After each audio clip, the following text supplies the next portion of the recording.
तो हेलो दोस्तों, कैसे हैं आप सभी लोग। मैं हूं शशांक और आज की इस नई वीडियो में एक नए पॉडकास्ट में आज मैं आपको एक ऐसे ब्लॉगर से मिलवाने वाला हूं जो कि राजस्थान के एक गांव से बिलोंग करते हैं और आज के समय में वो डिस्कवर से काफी अच्छी ट्रैफिक ले जा रहे हैं और बहुत ही अच्छी अर्निंग कर रहे हैं। तो भैया, जैसा कि आपको पता है कि हम लोग ज्यादा बकवास नहीं करते हैं, सीधे मुद्दे की बात करते हैं। ये वीडियो जो है ना, वो प्रॉपर आपको सिखाएगा कि आपको ब्लॉगिंग स्टार्ट कैसे करनी है, निश सिलेक्शन कैसे करना है, एडसेंस अप्रूवल कैसे मिलेगा। मतलब एक तरीके के ये आपको फुल फ्री कोर्स मिलने वाला है। आज तक आपने YouTube पे देखा होगा, बहुत सारे लोग बोलते हैं कि ये ले लो कोर्स, वो ले लो कोर्स, या फिर आपको अलग अलग रूप में कोर्स बेचा जाता है ब्लॉगिंग को लेकर के। लेकिन आज इस वीडियो में आपको एक ऐसे ब्लॉगर से मिलवाऊंगा जो आपको प्रॉपर गाइड करेंगे और आपको प्रॉपर सिखाएंगे कि आपको क्या स्ट्रेटेजी फॉलो करनी है। और एक वीडियो में आपको पूरा डिटेल नॉलेज मिल जाएगा कि आपको कैसे स्टार्ट करना है और स्टार्ट करने से लेकर के आपको अर्निंग कैसे होगी, वो सब बात करेंगे। सबसे पहले वेलकम करते हैं आज के स्पेशल गेस्ट दिनेश भाई का, जो कि फाउंडर एंड सीईओ हैं techhindiClub.com के, जिस वेबसाइट को आपने बहुत बार डिस्कवर सेक्शन में देखा होगा या फिर बहुत बार आपने गूगल सर्च में देखा होगा। काफी हिंदी टॉपिक कीवर्ड्स पे रैंक करते हैं। तो चलिए सबसे पहले जानते हैं दिनेश भाई के बारे में कुछ, कैसे उन्होंने अपनी ये जर्नी स्टार्ट की और वहीं आज आपको सिखाने वाले हैं कि कैसे आपको भी अपनी जर्नी, ब्लॉगिंग जर्नी स्टार्ट करनी है और कैसे आपको एक अच्छे सक्सेसफुल ब्लॉगर। तो दिनेश भाई, सबसे पहले तो आपका बहुत बहुत स्वागत है हमारे इस चैनल डिजिटल शशांक पे। सबसे पहले मैं आपसे चाहूंगा कि कुछ अपने बारे में बताएं और आपकी ये जो ब्लॉगिंग जर्नी है ये कैसे स्टार्ट हुई, कैसे आपको आइडिया मिला, इसके बारे में कुछ हमारे ऑडियंस को बताएं। धन्यवाद शशांक भाई, आपने अपने चैनल पे इनवाइट किया। तो मेरा नाम दिनेश चौधरी, मैं राजस्थान श्री गंगानगर से बिलोंग करता हूँ और वैसे जयपुर में मैं रहता हूँ। मेरी ब्लॉगिंग की जर्नी 2019 अक्टूबर में स्टार्ट हुई थी। मैं ऑनलाइन काम की तलाश में था मेरी पढ़ाई कंप्लीट होने के बाद, और तब से मैं सर्च कर रहा था भी क्या कुछ ऑनलाइन काम किया जाए। यूट्यूब वगैरह पे सर्च कर रहा था, तो सर्च करते करते मुझे ब्लॉगिंग के बारे में पता चला। तो मैंने इसकी प्रॉपर डिटेल ली और ब्लॉगिंग सीखने से पहले मैंने फ्रीलांसिंग पे भी थोड़ा बहुत काम किया था। फ्रीलांसिंग के लिए काम उठाना, कैसे उठाया जाता है, लोगो डिजाइनिंग वगैरह, पोस्टर डिजाइनिंग वगैरह, ये काम मैं करता था। तो जब से मुझे ब्लॉगिंग का पता चला, मैंने ब्लॉगिंग को प्रॉपर ध्यान दिया और ब्लॉगिंग को सीखने में प्रॉपर लग गया था मैं 2019 से। और मैंने 2019 अक्टूबर से अपना ब्लॉगिंग की जर्नी को स्टार्ट किया था। तो दिनेश भाई, सबसे पहले बहुत लोग पूछते हैं कि आपकी कितनी ब्लॉग सक्सेसफुल है। सबसे पहले मेरा ये सवाल रहेगा कि आपके अभी तक कितने ब्लॉग्स अनसक्सेसफुल हैं और जब आपके ब्लॉग्स अनसक्सेसफुल थे तो उस टाइम पे आपको क्या हार्ड फेजेस मिलते थे देखने को अपने लाइफ में। देखिए शशांक भाई, मेरा अभी तक कोई अनसक्सेसफुल ब्लॉग नहीं है, क्योंकि मैंने ब्लॉगिंग के बारे में मुझे 2016 में पता चला था। तब मैंने ब्लॉगर पे एक ब्लॉग बनाया था, ठीक है। जिस समय मुझे कोई ब्लॉगिंग के बारे में कोई ज़्यादा नॉलेज नहीं था, तो सिर्फ मैंने ब्लॉग बना के सिर्फ छोड़ दिया था। और कुछ समय मैंने काम भी किया था, कुछ पोस्ट मैंने खुद से लिखी थी, खुद कॉपी पेस्ट भी मैंने की थी। बट उस समय मुझे ज़्यादा नॉलेज नहीं होने के कारण मैंने ब्लॉगिंग को छोड़ दिया था। फिर उसके बाद मैंने जब 2019 अक्टूबर से अपनी ब्लॉगिंग की जर्नी को स्टार्ट किया था, तो मेरे सामने ब्लॉग तो अनसक्सेसफुल नहीं हुआ, बट मुझे बहुत ज़्यादा हार्ड वर्क करना पड़ा अपने ब्लॉग को सक्सेस करने के लिए। क्योंकि मैंने जब ये देखा था, अभी मैंने स्टोरी भी काफ़ी ज़्यादा पढ़ी थी। जब हम पहला ब्लॉग बनाते हैं तो पहला ब्लॉग हमारा ग्रो नहीं करता है, सक्सेस नहीं हो पाता है, हमारा पहला ब्लॉग खराब हो जाता है। तो मेरा मेन टारगेट यही था कि मैं पहले ब्लॉग को अनसक्सेसफुल नहीं होने दूंगा, चाहे मुझे कितना ही हार्ड वर्क करना पड़े, अर्निंग चाहे मुझे कितना ही लेट आए, ठीक है। इसके लिए मैंने प्रॉपर वर्क करता रहा और अक्टूबर में मैंने ब्लॉग स्टार्ट किया। जनवरी मुझे एडसेंस का अप्रूवल मिला था और उसके 8 महीने बाद मेरी फर्स्ट पेमेंट आई थी। यानी कि मुझे अक्टूबर में 2020 के समथिंग मुझे पहली पेमेंट मेरी आई थी और 8 महीने का मेरा हार्डवर्क था। उसमें मैंने बहुत सारी गलती भी की थी और मैंने कुछ सीखा भी था, जिसकी वजह से पेमेंट मुझे लेट मिला। और मैंने मेरा मेन मोटिव ये था कि मैं अपने ब्लॉग को अनसक्सेसफुल नहीं होने दूंगा। तो ऐसा जरूरी नहीं है भी आपका जो पहला ब्लॉग बना रहे हैं वो अनसक्सेसफुल जाएगा। तो अगर आप उस पर हार्ड वर्क करते हैं, ठीक है, आप मन में ये टारगेट कर लेते हैं भी हम ब्लॉग को सक्सेस बनाना है, उसके लिए हर दिन नई नई रिसर्च करते रहते हैं, तो आपका जो ब्लॉग है वो अनसक्सेसफुल कभी नहीं जाएगा, आपका ब्लॉग सक्सेसफुल हो जाएगा, आप कर लेंगे। बिल्कुल दिनेश भाई, आपकी इस बात से मैं बहुत ज़्यादा एग्री हूँ, क्योंकि जब मैंने भी यूट्यूब में कदम रखा था तो मेरा एक ही चीज़ था यार कि दूसरी चीज़ पे हम स्विच नहीं करेंगे जब तक कि हमारा पहला चीज़ जो है, जो पहला हमारा टारगेट है वो अचीव ना हो जाए। और दोस्तों, आपको ये चीज़ भी याद रखना चाहिए, अगर आप एक स्टूडेंट हैं या फिर आप कोई भी काम स्टार्ट कर रहे हैं तो आप मल्टी निच में ना घुसें या फिर मल्टीपल जगहों पर ना जाएं जब तक कि आपका एक जो टारगेट है वो अचीव ना हो जाए। क्योंकि अगर आप स्टे फोकस्ड नहीं रहेंगे, किसी भी चीज़ को लेकर के फोकस्ड नहीं रहेंगे, तो हो सकता है कि आप भटक जाएं। और मैक्सिमम ऑनलाइन में यही होता होता है। मैक्सिमम लोग आपने दिनेश भाई देखा होगा कि वो आते हैं ब्लॉगिंग कर रहे हैं, फिर वो यूट्यूब करने लगते हैं, इंस्टाग्राम करने लगते हैं, और वहाँ पे ही उनका डिस्ट्रैक्शन हो जाता है, वो डिस्ट्रैक्ट हो जाते हैं अलग अलग चीज़ों में, और इंड ऑफ द डे वो इतना फ्रस्ट्रेट हो जाते हैं कि वो ऑनलाइन को क्विट करने का ऑप्शन सेलेक्ट कर लेते हैं। तो हमेशा आप अगर ब्लॉगिंग स्टार्ट करें या फिर यूट्यूब स्टार्ट करें या ऑनलाइन में कोई भी फील्ड, अगर एक फील्ड चूज कर रहे हैं तो सबसे पहले उस फील्ड में मास्टरी हासिल करिए, उस फील्ड को एक्सपर्टीज हासिल करिए, फिर किसी चीज और किसी नए फील्ड में घुसिए। एक फील्ड को प्रॉपर स्टडी करने के बाद उसमें सक्सेस पाने के बाद नए फील्ड में घुसना चाहिए। क्यों दिनेश भाई? सही है बिल्कुल भाई, बिल्कुल। तो दिनेश भाई यहाँ पे नेक्स्ट क्वेश्चन बहुत इंटरेस्टिंग आता है। बहुत सारे लोगों का कहना होता है कि ब्लॉगिंग जो है वो डेड हो चुकी है, तो इसके विषय में आपका क्या कहना है कि आज यूट्यूब आ चुका है, टिकटॉक बहुत पहले आया था, और इंस्टाग्राम है, फेसबुक है, तो क्या इन सब की वजह से ब्लॉगिंग डेड हो चुकी है? आज ब्लॉगिंग की कोई वैल्यू नहीं है? आपको क्या लगता है? देखिए भैया, ब्लॉगिंग को डेड वही लोग बोल रहे हैं जो ब्लॉगिंग में एक कंटिन्यू काम नहीं करें, ठीक है। उन्हें ब्लॉगिंग के बारे में कोई आइडिया नहीं है, या वो हार्डवर्क नहीं करना चाहते हैं, बिना हार्डवर्क किए ब्लॉगिंग से पैसा कमाना चाहते हैं, सिर्फ वही ब्लॉगिंग को डेड बोल रहे हैं। भाई ब्लॉगिंग बिल्कुल ही डेड नहीं है। अगर आप प्रॉपर रिसर्च करके प्रॉपर तरीके से काम कर रहे हैं तो आप किसी भी चीज को रैंक करवा सकते हैं, चाहे वो ब्लॉगिंग है। फिर तो ऐसे मान लो अभी लोग ब्लॉगिंग को डेड बोल रहे हैं। अगर जो लोग यूट्यूब पे काम करें, जिनके यूट्यूब पे व्यू नहीं आ रहे हैं, वो तो यूट्यूब को भी डेड बोल देंगे। इंस्टाग्राम पे काम करें, इंस्टाग्राम पे रीच नहीं आएगी। अभी इंस्टाग्राम ने हाल ही में बोनस का जो फीचर लॉन्च कर दिया, किसी को बोनस का फीचर नहीं मिल रहा है तो वो इंस्टाग्राम को भी डेड बोल देंगे। भाई पर जो भी काम आप कर रहे हो उसको पूरा सीरियसली लेके अगर आपने करेंगे, ठीक है, यानी कि एक तो कोई भी किसी भी चीज को रिसर्च करते रहिए। जितना आप ज्यादा रिसर्च करोगे उतना आपको चीज निकल के सामने आएगी, ठीक है।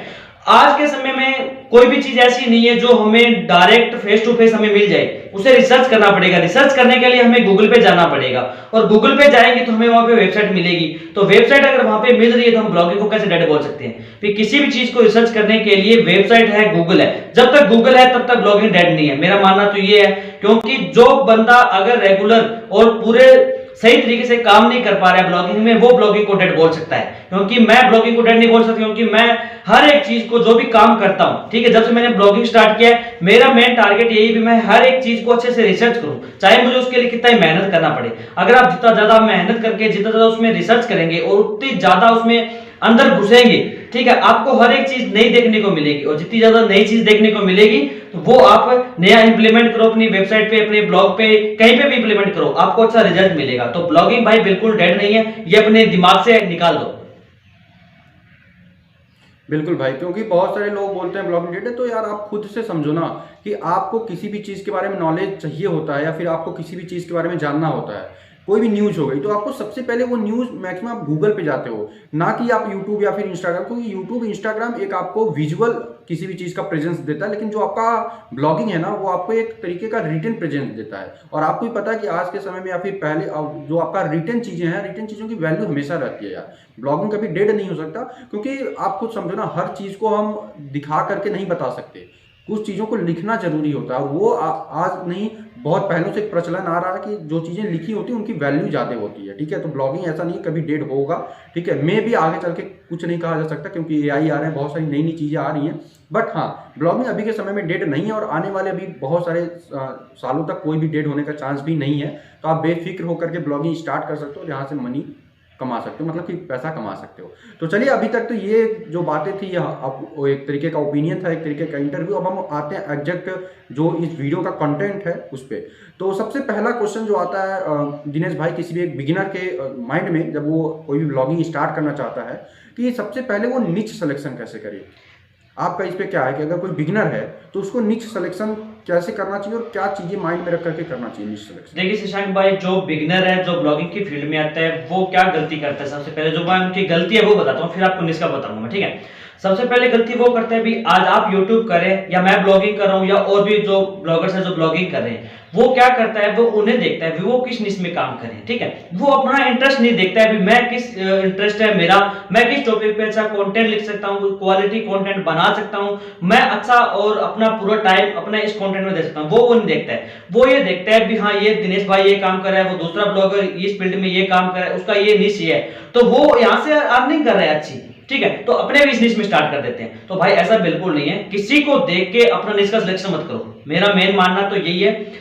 आप अगर ब्लॉगिंग की फील्ड में आ रहे हो तो आपको एक टारगेट होना चाहिए, भी आपका पहले माइंड सेट करो अपना खुद का, भी आप किस टॉपिक में लिख पा रहे हो। आपको इंटरेस्ट है ब्यूटी में लिखने का, आपको इंटरेस्ट है हेल्थ में लिखने का, और आप किसी दूसरे को देख के फाइनेंस में ब्लॉग स्टार्ट कर रहे हो या मेक मनी में ब्लॉग स्टार्ट कर रहे हो, तो ऐसा बिल्कुल ना करें।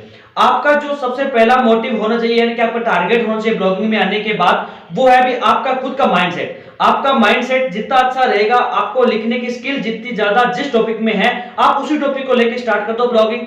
हर एक टॉपिक में ब्लॉगिंग में पैसा है, ऐसा नहीं है भी हेल्थ में नहीं है, फाइनेंस में ज्यादा पैसा है। तो भाई सभी निशीज में पैसा है। हाँ, ट्रैफिक कम ज्यादा हर निशीज में है, सीपीसी कम ज्यादा हर निशीज में है, बट पैसा हर निश में आ रहा है। तो किसी को मत देखो, खुद का माइंड सेट करो। खुद का माइंड अगर आपको बोल रहा है, मेरा दिमाग ये बोल रहा है भी मैं फाइनेंस में अच्छा लिख पा रहा हूं, तो भाई फाइनेंस स्टार्ट कर दो, किसी के मत सुनो। अगर आपका दिमाग बोल रहा है भी मैं हेल्थ में अच्छा लिखूंगा, हेल्थ में मैं रेगुलर कंटेंट बना सकता हूं, हर एक चीज को अच्छे से रिसर्च करके अपने ब्लॉग पे लिख सकता हूं, कंटेंट तैयार कर सकता हूं, हाई क्वालिटी कंटेंट तैयार कर सकता हूं, तो आप हेल्थ में आ जाओ। दूसरों को देख के, दूसरों के निशिश को देख के, दूसरी बड़ी बड़ी वेबसाइट को देख के पैसों के चक्कर में आके अपना निश खराब मत करो। निश डिसाइड करो अपने इंटरेस्ट पे।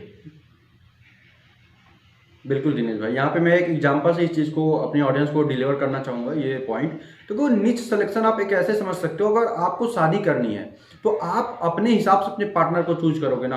आपके फ्रेंड की पार्टनर कैसी है, उसका शादी हो गया, उसकी पार्टनर कैसी है, उसको देख करके आप अपने पार्टनर को तो सेलेक्ट नहीं करोगे ना कि उसकी चॉइसेस क्या है। देखो, जब भी आप निच सिलेक्शन कर रहे हो ना, वहाँ पे आपका सबसे पहला प्रायोरिटी होना चाहिए आपका खुद का क्या प्रायोरिटीज है, आपका खुद का क्या एक्सपर्टीज है। अगर आपको ये भी नहीं है ना, आप एकदम बिगिनर हो, आपको समझ में नहीं आता क्या निच स्टार्ट करें, then you can do anything. Anything it mean आप पहले तो आप मल्टी निच में चले जाओ। क्यों दिनेश भाई? सबसे पहले आप स्टार्ट करो। मेन चीज ये होता है, लिखना शुरू करोगे तो लिखते लिखते आपको पता चलेगा कि यार इस चीज में मुझे को थोड़ा अच्छा नॉलेज हो रहा है, इस चीज में मैं अच्छे से किसी भी टॉपिक को डिलीवर कर पा रहा हूँ ऑडियंस को, इस चीज में मैं ऑडियंस का इंटेंट जो है, जो ऑडियंस मुझसे चाहती है नॉलेज लेना, वो मैं इस फील्ड में डिलीवर कर पा रहा हूँ या इस नीच में डिलीवर कर पा रहा हूँ। धीरे धीरे आपको खुद ही एक नीच मिल जाएगा जिसमें कि आपको लगेगा कि हाँ यार ये नीच मेरे लिए सबसे बेस्ट है। जैसे कि आपको ही पता है कि यार जब भी हम कोई चीज स्टार्ट करते हैं तो सबसे पहले दिन से वो परफेक्ट नहीं होती है। मे भी हो सकता है जो आपने पहली बार नीच सेलेक्ट किया, बाद में जाकर के उस नीच से आप दूसरे नीच में स्विच हो जाओ, हो सकता है उससे ज्यादा आपको उसमें नॉलेज हो जाए। तो बात वही है कि सिंपल, सबसे पहले तो आपको स्टार्ट करना पड़ेगा। अगर आप एक बिगिनर हो ना,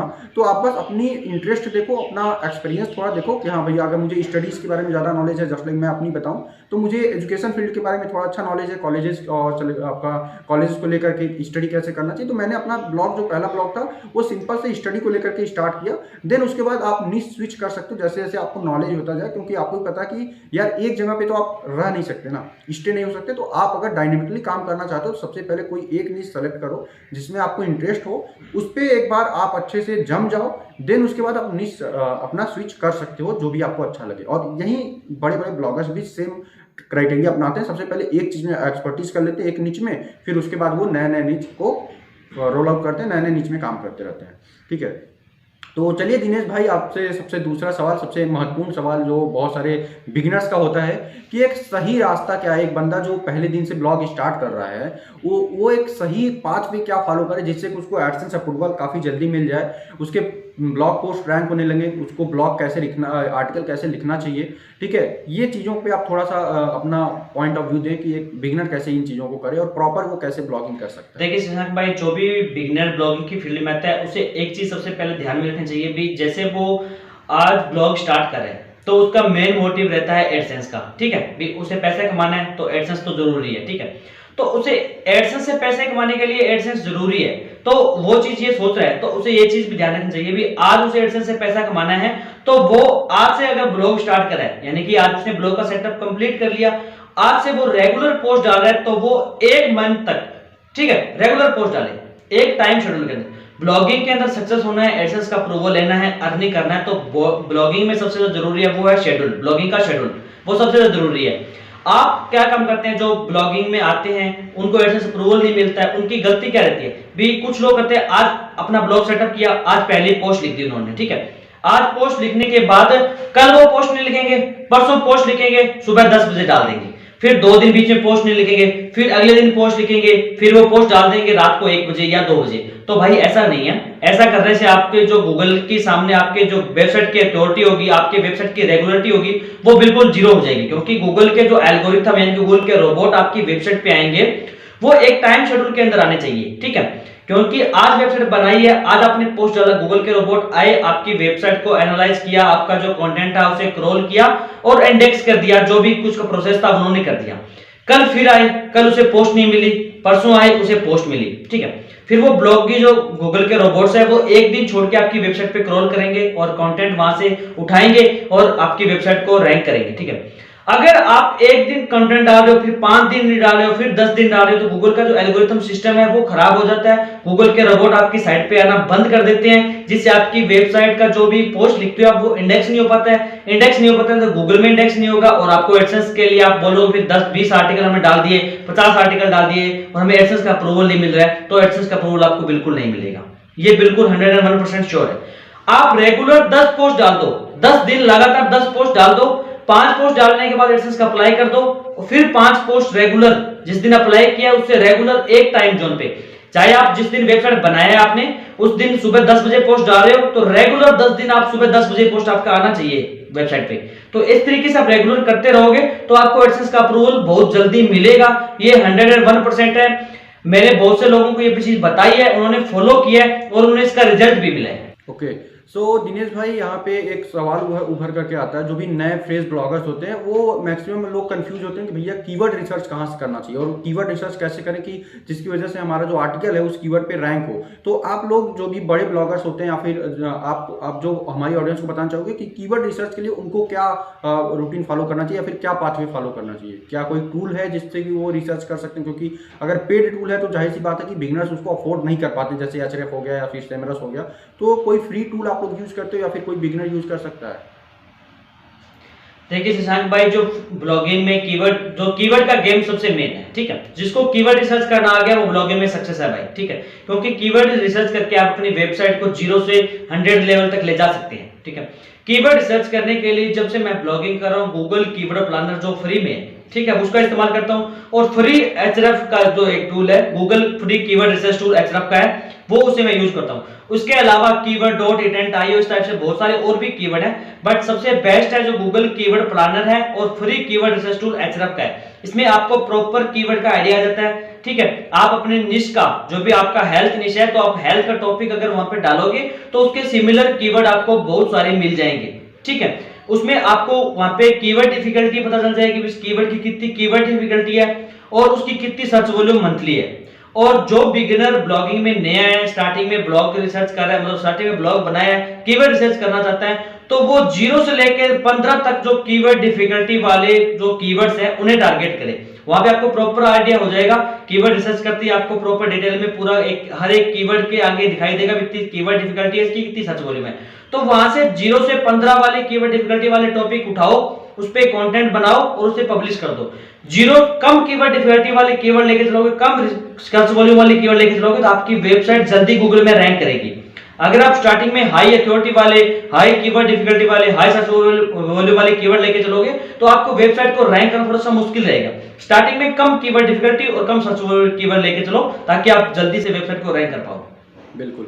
तो दिनेश भाई, अभी तक तो आपने बताया कि कोई भी एक फ्रेशर है तो वो कीवर्ड रिसर्च कैसे करे। चलिए, अब वो कीवर्ड रिसर्च कर लिया, आप हमें ये बताइए कि वो आर्टिकल उस कीवर्ड पे जो भी उसको कीवर्ड मिल गया, जो कि केडी है आपका 15 था, आपने बोला कि उसका कीवर्ड डिफिकल्टी 15 तक होना चाहिए, ठीक है। तो अगर उसको एक प्रॉपर कीवर्ड मिल गया जिसका कि कीवर्ड डेंसिटी मान सकते हो कि मान लीजिए 10 है उसका, तो अब उसको एक क्या मतलब जो आर्टिकल लिखना है उसको कितने वर्ड का लिखना है, सबसे पहला तो क्वेश्चन ये बनता है। कैसे लिखना है, दूसरा ये बनता है। उसको फॉर्मेटिंग क्या रखनी है, ये बनता है। और उसमें क्या एफएक्यूज और ये क्या आपके जो और जो चीज़ें होती हैं एलिमेंट, उनको क्या क्या यूज करना चाहिए। जैसे कि आपका बहुत सारे अलग अलग फीचर्स यूज करना चाहिए, तो क्या क्या चीज़ों का ध्यान रखना चाहिए अगर एक आर्टिकल लिखना है हमें, एक प्रॉपर आर्टिकल जो कि उस कीवर्ड पे हम रैंक करा पाएँ, तो क्या स्ट्रेटेजी फॉलो करना चाहिए? देखिए शशांक भाई, जैसे उन्होंने कीवर्ड रिसर्च कर लिया, ठीक है, उसके बाद उस कीवर्ड को डायरेक्ट गूगल में डालो। पहली 5 वेबसाइट जो गूगल में आई है उन वेबसाइट को अलग अलग टैब में आप ओपन कर लो, ठीक है। अलग अलग टैब में ओपन करने के बाद उनमें जो कंटेंट लिखा हुआ है उसे आप पढ़ो, उसमें जो हेडिंग सब हेडिंग बनाई हुई है उसे आप नोट डाउन करो। नोट डाउन करने के बाद अब उन्हें देखो भी पहली जो वेबसाइट 1 नंबर पर रैंक कर रही है उसने कौन कौन सी हेडिंग बनाई है और उसने कंटेंट जो लिखा है, पोस्ट लिखी है, वो कितने वर्ड की लिखी है। सेम 500 में यही प्रोसेस करो। सभी का हेडिंग सब हेडिंग देखो, पोस्ट की लेंथ देखो कितनी है, फिर उसके बाद पढ़ने 5 पोस्ट आपने पढ़ी है तो आपको एक आइडिया जनरेट हो जाएगा भी आप इन 500 पोस्ट में ये कमी है और इन्होंने 500 ने ये चीज अलग अलग लिखी है और अभी हम इसमें ये चीज नहीं इंप्रूव करने वाली है।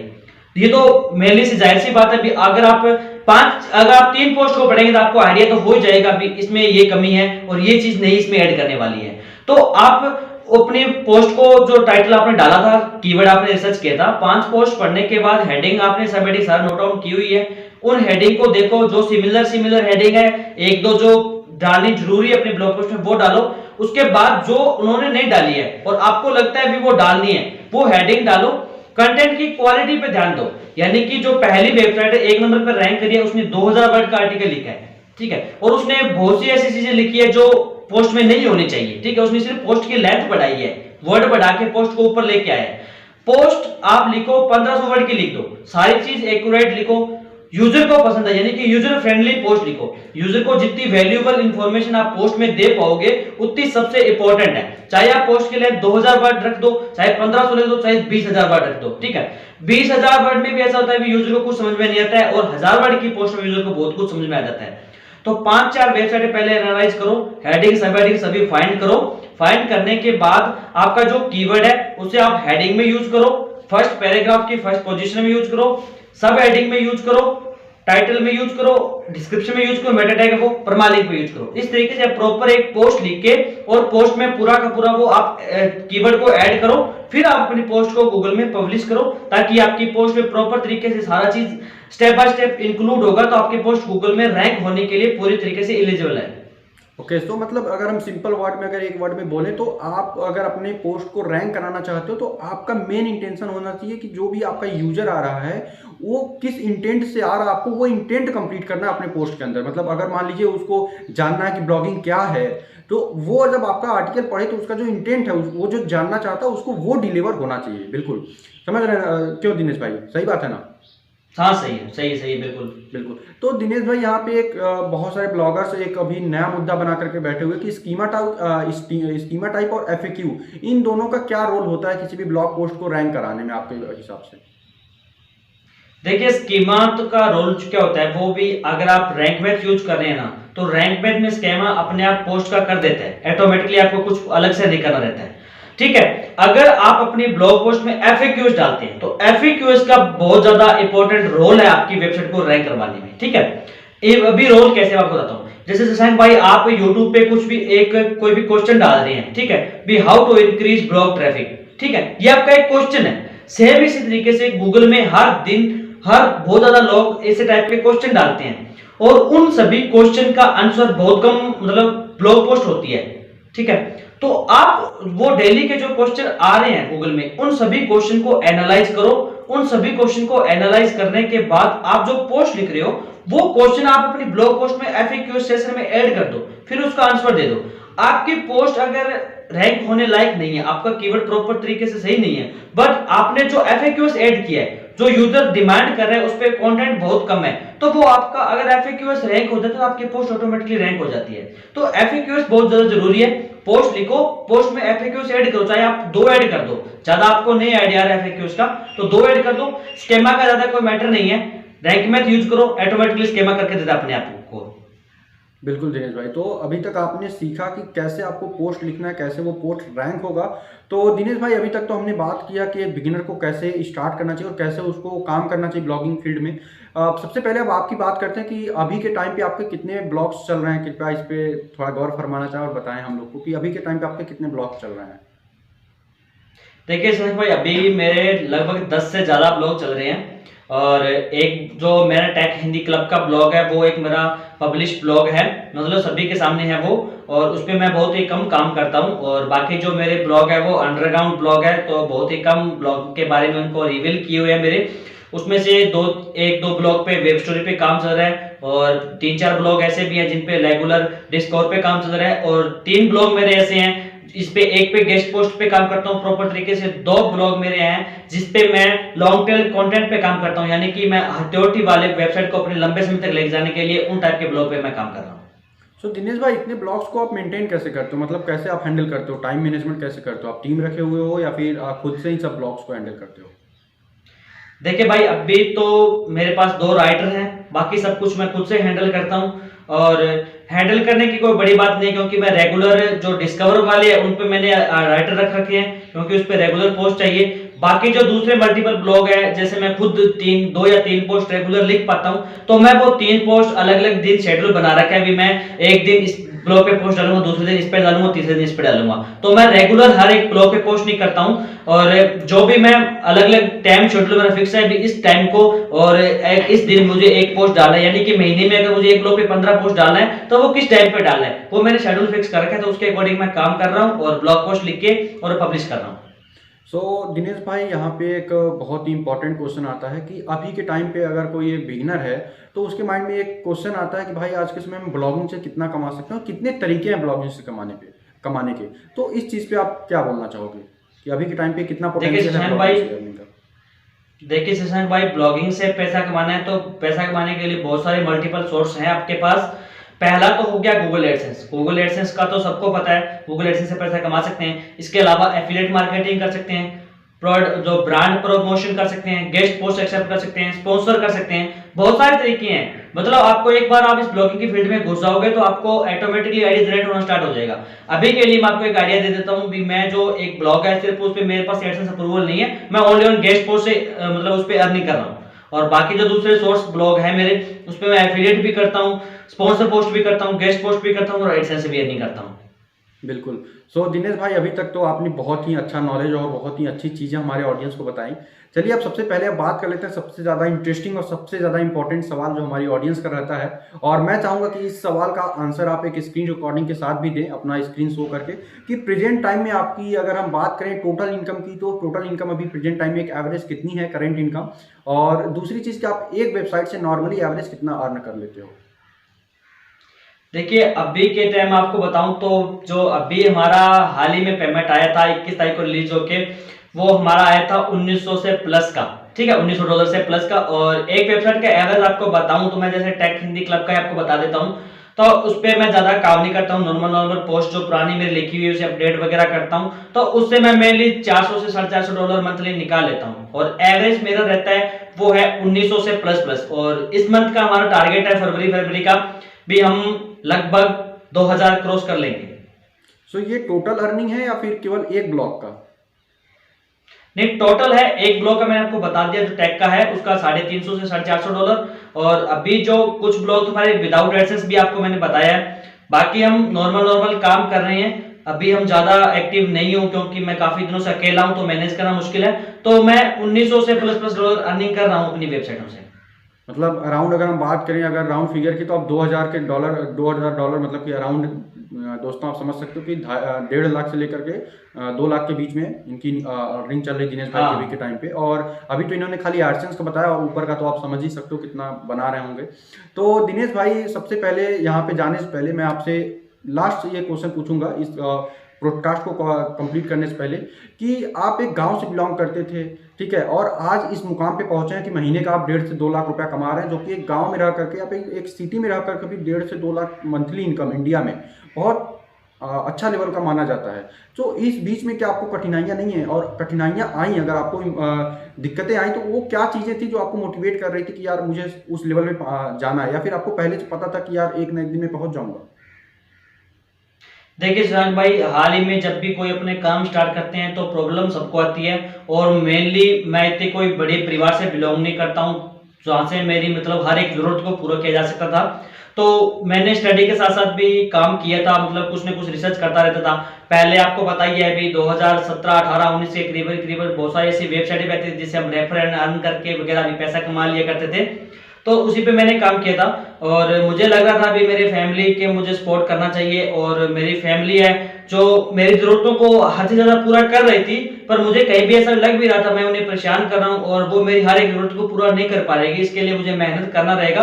तो मैंने ये रास्ता चुना और इस पे मैं कंटिन्यू काम करता गया और मैंने 3 साल तक इस लाइन में काम किया है। क्योंकि मैंने 2019 से स्टार्ट किया था, पर 2016 के में मुझे ब्लॉगिंग के बारे में पता चल गया था।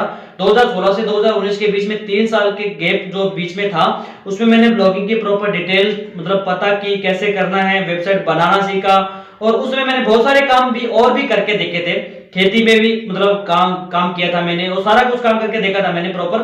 और उसके बाद मैंने मतलब कहा भी अभी मैं प्रॉपर तैयार हूँ ब्लॉगिंग करने के लिए, तो मैं इस ब्लॉगिंग के लाइन में घुसा और ब्लॉगिंग करना स्टार्ट किया। ब्लॉगिंग के साथ साथ भी मैं, ऐसा नहीं है, अभी पढ़ाई भी करता था, मतलब जॉब की तैयारी भी मैं कर रहा था। और पहला पेमेंट मेरा आया तो उसके बाद मुझे आइडिया हुआ कि हाँ अभी मैं अर्निंग कर लूंगा, तो उसके बाद मैंने पढ़ाई वगैरह मतलब जॉब की तैयारी वगैरह करना छोड़ दिया और प्रॉपर मैं ब्लॉगिंग की तरफ ही पूरा पूरा आ गया मैं। बिल्कुल। तो जो भी मिडिल क्लास स्टूडेंट्स हैं, देखो आप लोग को पता ही है कि यार जो मिडिल क्लास से आप लोग बिलोंग करते हो, या हम भी मिडिल क्लास से ही बिलोंग करते थे और आज भी मिडिल क्लास में ही हैं, बट वी आर ट्राइंग कि हम इससे ऊपर जाएं। तो देखो सिंपल सी बात है यार, अगर आपकी नीड्स कंप्लीट नहीं हो रही हैं तो आपको मेहनत तो करना पड़ेगा, और मेहनत करने के बीच में आपको बहुत सारी कठिनाइयाँ आएंगी, मुश्किलें आएंगी। हो सकता है आपका एडसेंस अप्रूवल ना मिले, हो सकता है कि आपको 2 3 4 5 6, तो ये तो कम बात है, कम महीने हैं, हो सकता है आपको 2 साल तक इनकम ना आए। लेकिन अगर आप एक माइंडसेट बना के काम करते हो कि हाँ यार एक ना एक दिन तो मुझे सक्सेस पाना है, और आप अपने अंदर इंप्रूवमेंट करते जाते हो। मेन चीज़ है देखो इंप्रूवमेंट। अगर आपको कहीं पे भी सक्सेस पाना है ना, अगर आज दिनेश भाई भी हैं जो कि इतने कम समय में तो नहीं बोल सकते, फिर भी एक लॉन्ग टाइम लगा दिनेश भाई को यहाँ तक पहुँचने में, तो भाई के एक माइंडसेट था कि हाँ यार एक ना एक दिन तो मुझे सफलता मिलने वाली है, और भाई ने इंप्रूवमेंट करते गए, मेहनत करते गए, कंसिस्टेंटली काम करते गए। तो सिंपल, अगर आप भी एक मिडिल क्लास स्टूडेंट हो ना, और आप ब्लॉगिंग में जाना चाहते हो, ऑनलाइन किसी फील्ड में भी अर्निंग करना चाहते हो, ऑनलाइन किसी भी फील्ड में अपना कैरियर बनाना चाहते हो, तो आपको हमेशा एक चीज़ याद रखना है, हमेशा आपको इंप्रूवमेंट करनी है, और दूसरी चीज़ कंसिस्टेंसी को बरकरार रखना है अगर आपको किसी भी फील्ड में सक्सेसफुल होना है। हो सकता है कि आपके जो भी आपने फील्ड चूज किया है, ऑनलाइन में बहुत सारी फील्ड है, उसमें बहुत सारी कठिनाइयाँ हैं, तो आपको उन कठिनाइयों को ना देख करके आपको अपना इंड गोल देखना है कि यार इंड में मुझे क्या अचीवमेंट मिलने वाली है। सो दिनेश भाई, इस पॉडकास्ट को इंड करने से पहले मैं आपसे बस लास्ट चीज़ पूछना चाहूँगा कि अगर एक फ्रेश ब्लॉगर है तो उसको अपने क्या माइंडसेट बना करके काम करना चाहिए कि वो सक्सेसफुल हो पाए और जल्दी से जल्दी सक्सेसफुल हो पाए। देखिए भाई, सबसे पहले तो उसे ये ध्यान रखना चाहिए भी वो अगर ब्लॉगिंग की फील्ड में आ रहा है तो उसे हार्ड वर्क करना रहेगा, क्योंकि बहुत से लोगों के मन में डाउट यही रहता है भी ब्लॉगिंग में कंपटीशन बहुत ज्यादा है। तो भाई कंपटीशन हर एक फील्ड में है, ऐसी कोई भी फील्ड नहीं है जहाँ पे कंपटीशन नहीं है। अगर आप एक जॉब की तैयारी करें तो आपको वहीं पे भी बहुत ज्यादा कंपटीशन देखने को मिलेगा, और ऐसा ही ब्लॉगिंग में रेगुलर वर्क करो, डेली एक्टिव रहो, हर एक चीज को रिसर्च करो, ठीक है।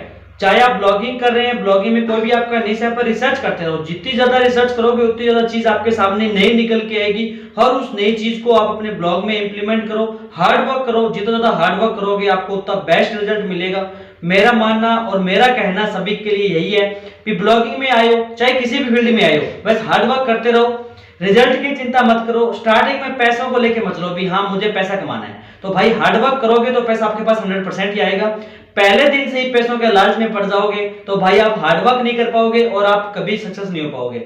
तो ये चीज दिमाग से निकाल देना, काम करते रहना, पैसों को बाद में प्रेफरेंस देना, पहले अपने काम को देना, पहले स्किल डेवलप करना, मेहनत करना, फिर पैसों के बारे में सोचना। स्किल आपकी हो जाएगी बढ़िया तगड़ी, और आपकी हार्डवर्क आप करते रहोगे तो पैसा आपके पास अपने आप आ जाएगा।